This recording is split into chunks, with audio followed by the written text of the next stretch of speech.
welcome to our podcast, Within the Mist, a hidden place where we tell stories and analyze the likes of cryptids, ghosts, and other mysteries for our and hopefully your amusement. I am your host, Gary, giving away free hugs with my wife and co-host, GoldieAnn. Hello, GoldieAnn. Hi, Gary. Why free hugs? Well, it'll tie into today's episode. Okay. In fact, I have a joke for you. Oh, not another one. Yes. GoldieAnn. Yes? How do Harley-Davidson motorcycle owners greet their parents? What the heck? I don't know. With hogs and kisses. Oh, my God. That one was actually kind of good. I kind of like that one. Okay. All right. First off, we're going to start with some housekeeping notes because I need to apologize for a mistake I made on the last podcast, which was the Lizard Man of Scape or Swamp. As I was listening back through it, I noticed that I accidentally referred to Brownstown being in North Carolina rather than South Carolina. And as far as I'm aware, the Lizard Man has been only isolated to South Carolina. But sometimes my mouth runs faster than my brain, so I did want to make everyone aware of that mistake. The Lizard Man of Scape or Swamp is strictly South Carolina. So, GoldieAnn, with this being October, we've been pretty busy. We've done the haunted houses of Universal Studios, Halloween Horror Nights. We've done Tampa Bay's Busch Gardens Howl-O-Scream. We even did the inaugural Orlando SeaWorld's Howl-O-Scream. So, I counted. We've done a total of 16 haunted attractions already this month, with more planned before Halloween. Oh, so that means I've done about 22.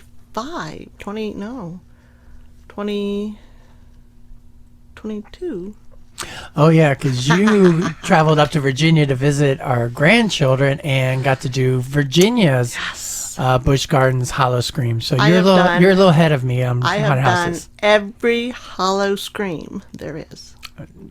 Unless there's one near California, but I don't think there is. Well, you can basically tell Halloween is our season. Yes, my season. Well, in fact, before the month ends, we still have Petrified Forest Haunted Trails, Screamageddon, the Gatorland Ghosts and Goblins and Gators, and then a Phantasmagoria storytelling show. And then, to top all of this off, to cap off our Halloween, we have our anniversary, which was actually on the 31st of October. Yes. We're basically Halloween bride and groom. Yes. I told him if he wanted to marry me, he had to marry me on Halloween. Definitely, Halloween is our time of the year, and so I think that's what makes our podcast so exciting to do, is that I'm definitely in the spirit of monsters and ghosts. And I heard a rumor, I've said maybe instead of a little birdie told me, I think a little puppy told me, that I might really enjoy this episode a lot. You might, but I do want to give a disclaimer before we start, because today's episode contains a ghost that chases after children. Some members of the audience might find the stories a bit unsettling, so be forewarned about the tales of a ghost chasing children.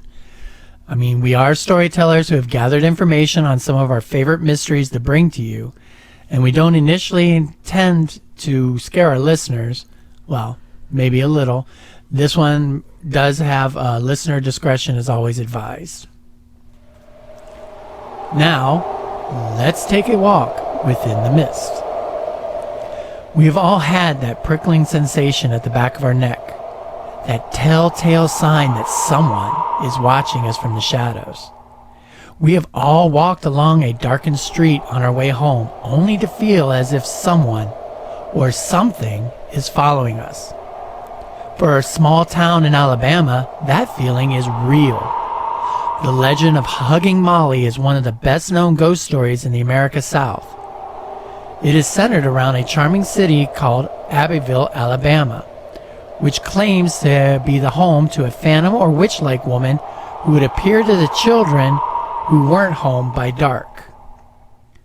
So first, let me give us a little bit of background information. Abbeville is a city in Henry County, Alabama, and it has a population of only about 2,600 to 2,700 people. Wow, sounds like where I grew up.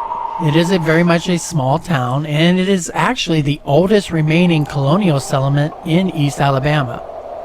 It is actually older than both the county of Henry that it's in, or the state of Alabama itself. Wow. European Americans had set up this as a trading post in the Alabama Territory as early as 1819.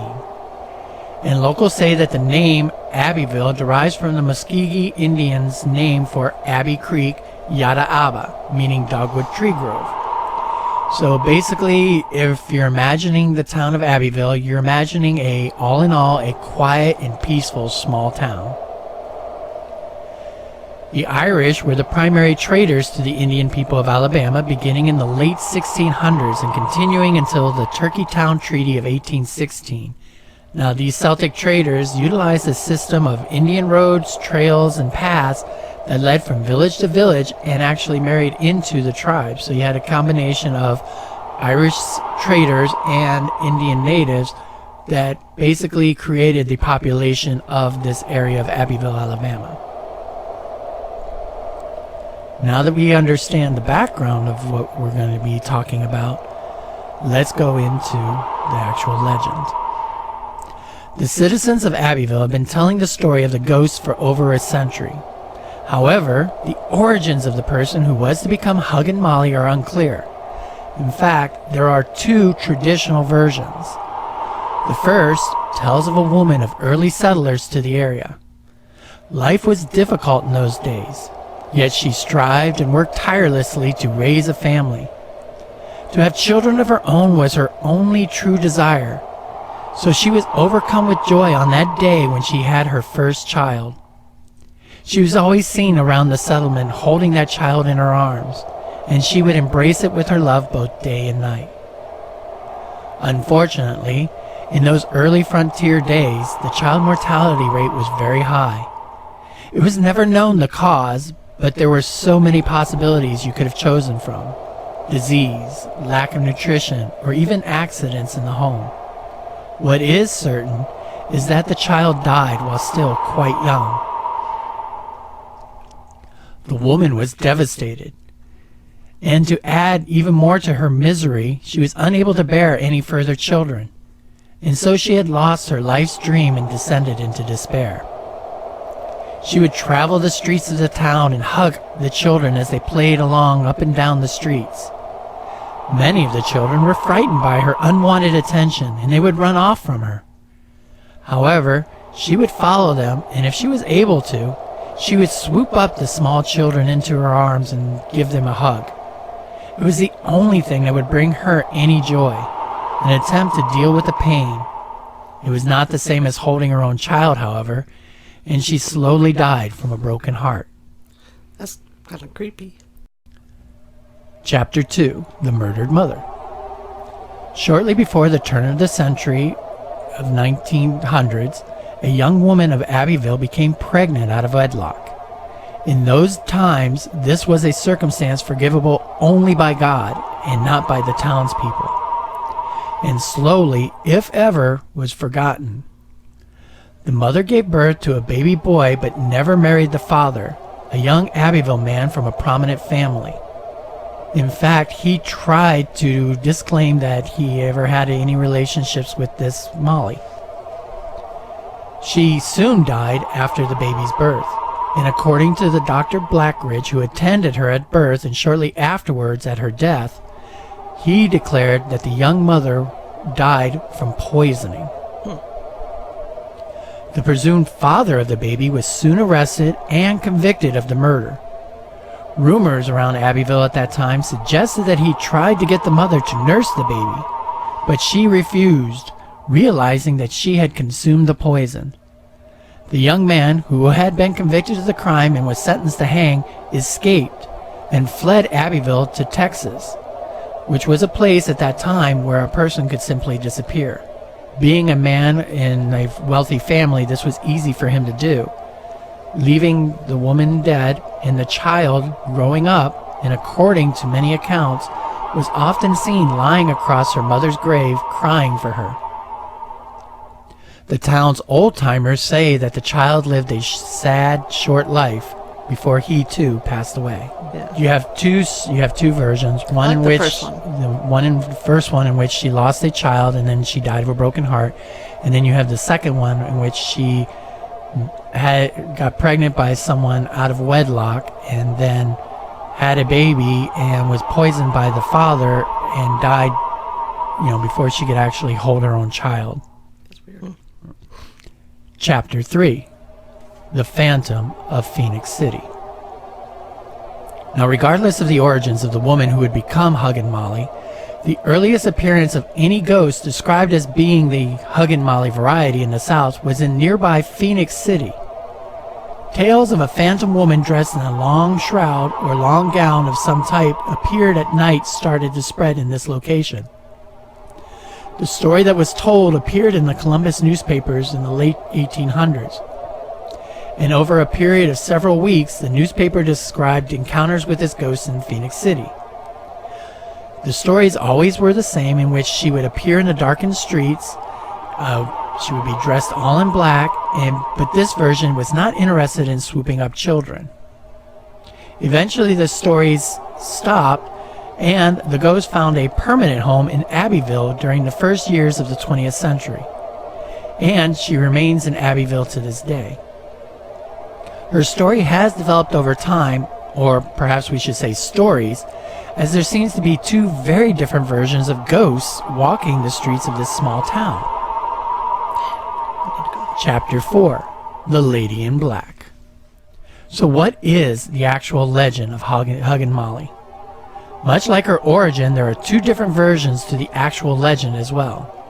The first, an older version, is also much darker. Oh, I like that. Well, the first account of the legend involves a black hooded woman and began hundreds of years ago. This apparition of a woman would stalk the city streets only on nights that were cold and dark, and so damp that the flames in the street lamps wouldn't stay lit. Dressed in a large flowing black cloak, it was as though she was a shadow within a shadow of the night. She would wear a hood to hide her identity. However, those that were able to see her described her as a giant of a woman. This nightmare lady in black was said to be as tall as 7 feet, dressed all in black clothing, and she was large around as a bale of cotton, which is about 2 feet across. Her black skirt swept along the wet roads as she made her way. She would roam the town streets during the late hour, reportedly for the purpose of catching unsuspecting citizens and embracing them in her long, powerful arms. She would slowly crush them, literally hugging them to death. Then she would release her victims and make her way in search of her next victim. That was kind of creepy. Very much a scarier version to the story. Yeah. Unlike the current version that's usually told throughout the city. Yeah. Chapter 5. Watered down version? Well, it's a lot different. Okay. Chapter 5. Huggin Molly. Decades later, a different legend appeared in the stories passed on amongst the citizens of Abbeville. We got the legend and the actual name Huggin Molly. There are enough differences that this feels almost like a separate spirit. In this version of the legend, the new arrival of a specter was said to also travel the darkened streets of the town, but she was in search of mischief makers, those kids and children who are out wandering the streets at night instead of being safe at home where they should be. She would follow these bold youths, dragging along her black dress and hiding her pale face behind a black, wide-brimmed hat. She could move at an impossibly quick pace, much faster than should have been possible for someone in a dress like she was. Yet she could quickly catch up with the fastest of youngsters. If she caught the child, she would hug them tightly against her and scream into their ear.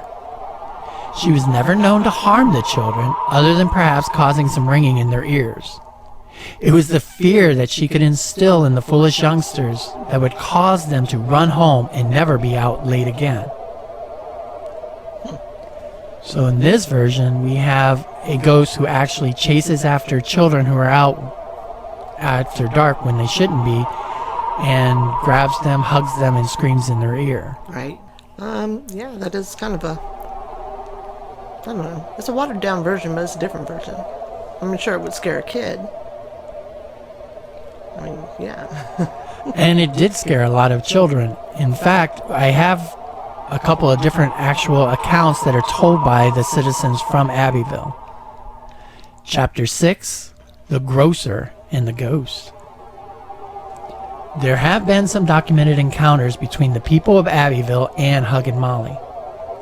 One account was given by Mac Gregory, who was born in 1901 and owned Abbeville Lawson's Gregory grocery store for over 60 years. Now, as a teenager, he used to work the family store making deliveries to the homes of the townspeople. This was a great job for a boy because he enjoyed the chance to be out of the store, and it gave him plenty of opportunity to work more at his own pace without the direct supervision of someone peering over his shoulder all the time. However, the negative side of this was that he was not always the fastest pace to make his deliveries, and sometimes he found himself out after the sun had set. One Saturday, he had made grocery deliveries that caused him to complete everything well after the setting sun. He trudged toward his home on East Washington Street, and darkness had descended upon the town.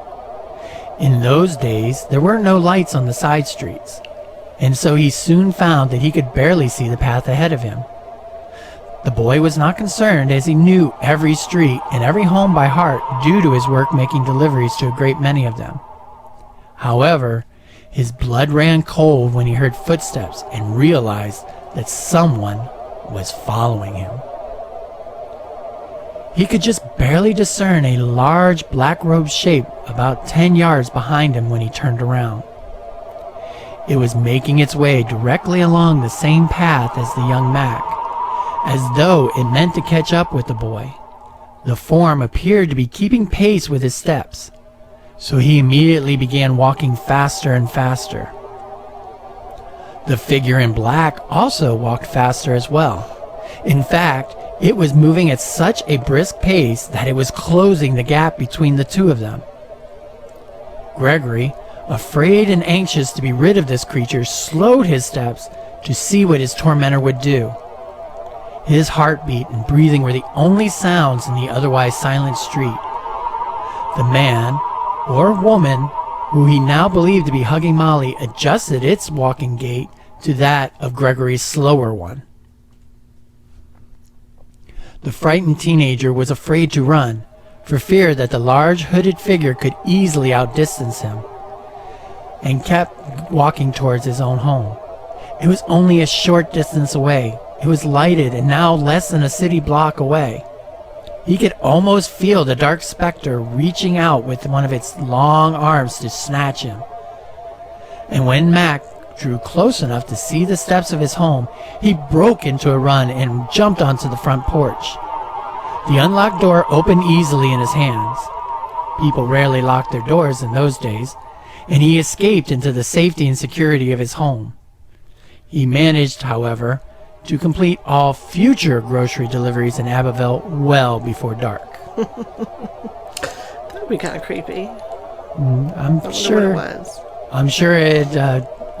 Gregory had lots of thoughts go as well as to what it was. But his story isn't the only one. We also have Chapter 7, The Doctor's Late Night Encounter. Okay, that doesn't sound like the start of a scary story. Children only. Children, no children. Well, let me tell you this.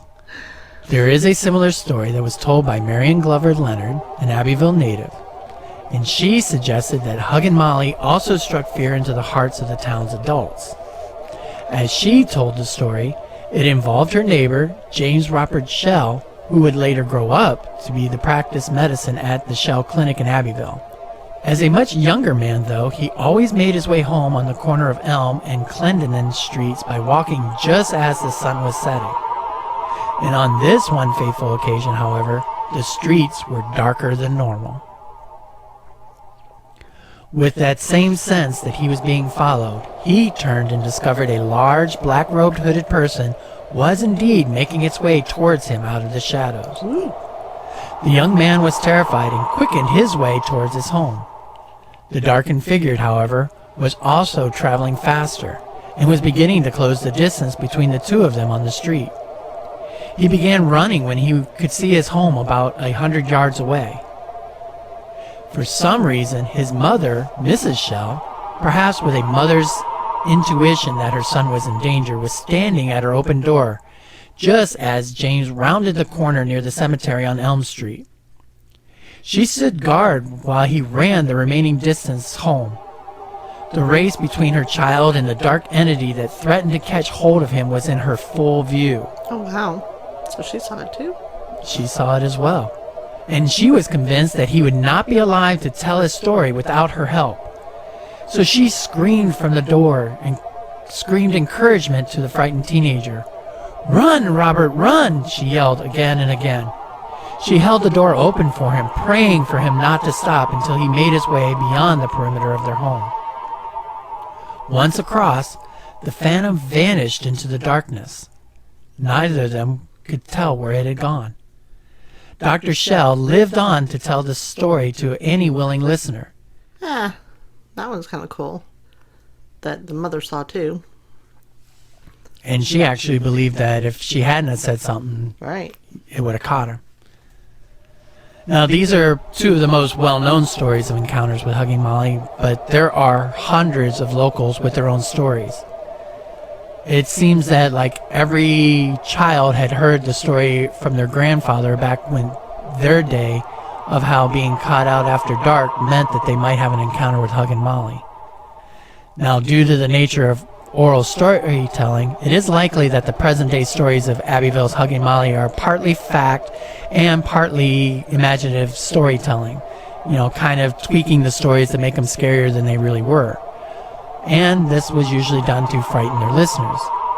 So it's kind of hard to tell how much was real fact and how much might have been, just storytellers making their stories a little bit more imaginative. Right. However, no one seems to have clear answers as to who was the actual individual, and even less information exists as to why he or she chose to don a hooded black robe and frighten the townspeople, often children and teenagers. Abbeville natives have always assumed that Huggin Molly was one of their own, rather than an outsider.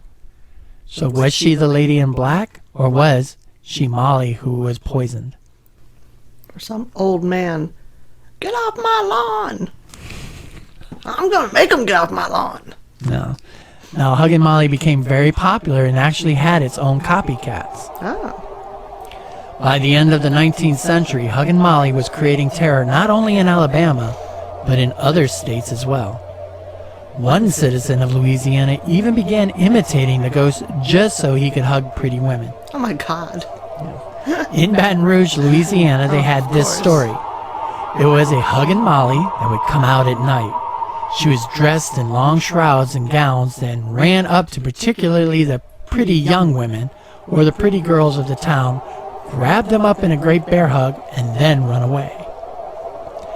Unfortunately, or truthfully, it turned out that, this was just someone who was using the Huggin Molly stories as an excuse to basically grab and snatch young girls and young women on the streets to give them hugs and to run off. Creeper. Very much a creeper. In today's society, this would definitely get a mob after him. So now I've told you some of the origins of Huggin Molly, and I've told you different legends and stories about Huggin Molly encounters. Mm-hmm. We can now start talking about some of the theories of what Huggin Molly was. Okay. You mentioned about the old man, and that ties in very well to the professor theory. Oh. There is a version of Abbeville's Huggin Molly story that offers some answers behind who or what Huggin Molly is. This theory revolves around the old Southeast Alabama Agriculture College, which is now Abbeville High School. But at the time, students could attend the college for free and came to live in Abbeville.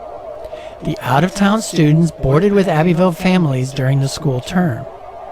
Now, the young people, away from home for the first time, liked to roam the Abbeville streets and visit friends at night. With the addition of alcohol and the lack of supervisions, many of these students got into mischief, and some even got into trouble with the law. Suddenly, stories began to circulate from these students that they were encountering a dark figure dressed in a robe with a large, wide-brimmed hat.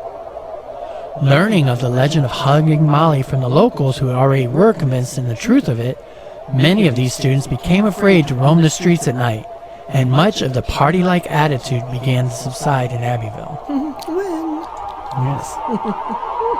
After some time, rumors circulated that an old professor, who was known to be quite tall at the college, wanted his students to stay in at night for their safety.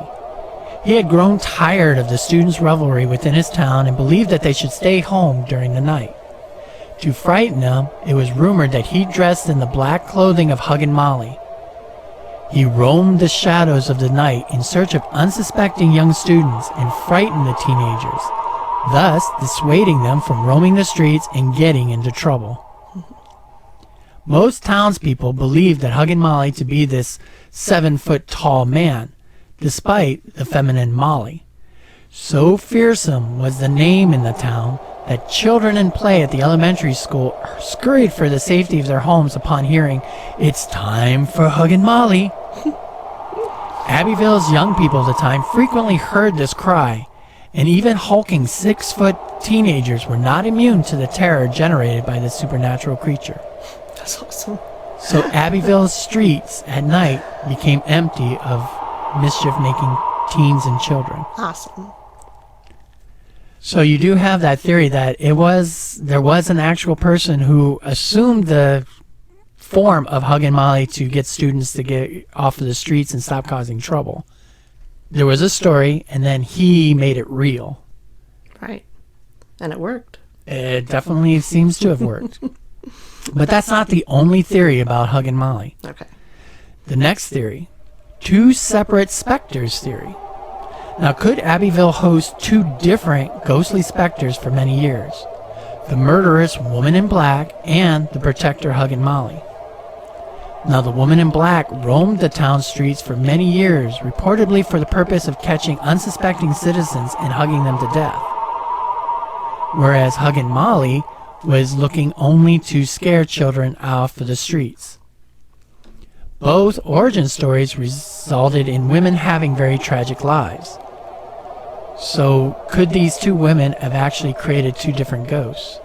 It is possible that the despair could have carried on with them to the point where they were cursed to hunt down others in the night to crush them with their hugs. If that's possible, then perhaps the opposite is also possible. Perhaps Huggin Molly is actually a protector, one of those two women who was seeking to protect the child they lost, screaming warnings to them in order to keep them safe, as they wanted to do for their own child when they were alive. These two distinctly different figures existed at different periods of the town's history, with similar yet very distinct differences. Are they two sides of the same coin? So two different Huggin Mollys or totally two different things? It could be two totally different ghosts. So one Huggin Molly and one... The woman in black. Slender man. Oh, the lady. Yeah. Yeah. So there is that theory that Abbeville, the small town that it is, actually has two different ghosts. Yeah, that would make kind of sense with both of the origins. I kind of like that theory. The next theory I want to talk about is one that you don't hear about very often, but it does fit into what I mentioned about the starting of the settlements in the frontier days and with how Huggin Molly operates. What if Huggin Molly is a protector, but she is actually a banshee? As mentioned at the beginning of the podcast, the Irish settled much of the area of Alabama and brought their culture with them.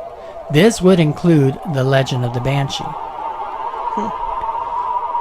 The Banshee actually deserves its own podcast, but very briefly, a Banshee is a supernatural being, usually a fairy being in Irish and other Celtic folklore, whose mournful keening or wailing and screaming at night was believed to foretell the death of a member of the family of the person who heard the spirit. To hear their call was to hear the warning of death approaching, and was generally attached to those of Irish descent.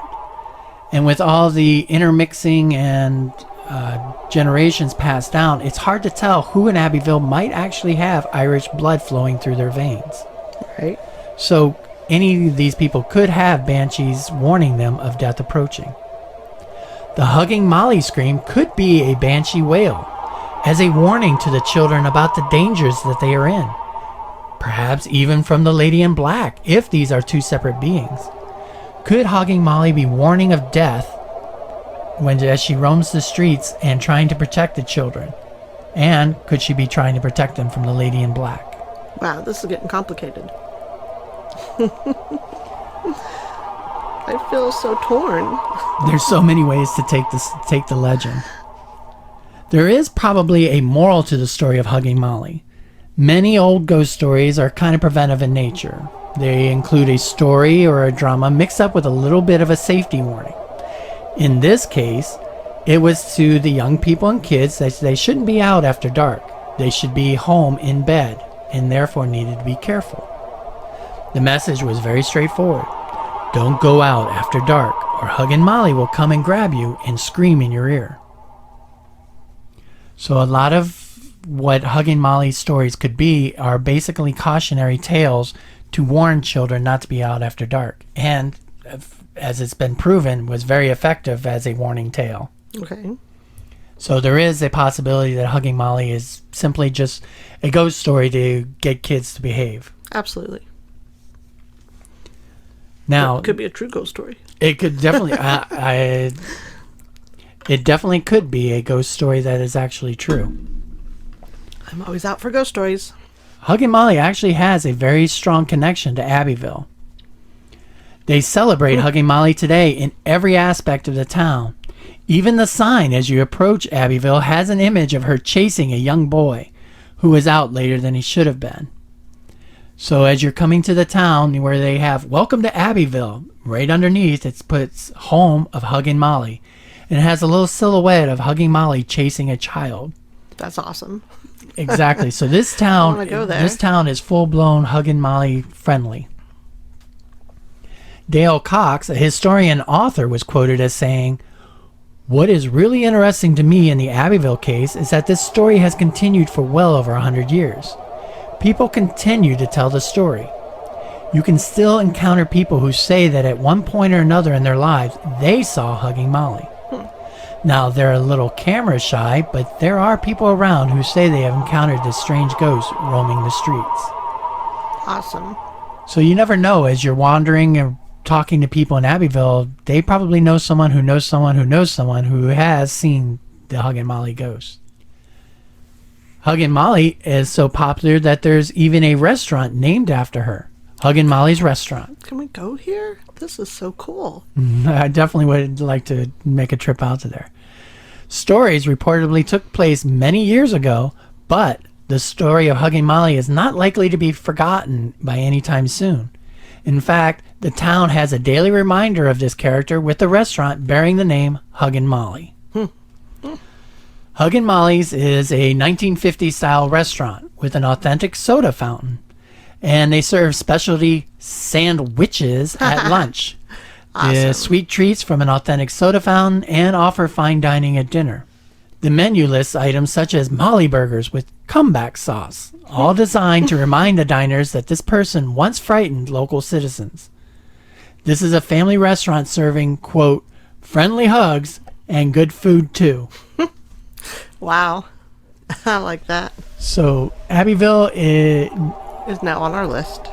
now on our bucket list of places Yes. to visit. Absolutely. So what are some of your final opinions? I don't know. I feel really happy about this possibility.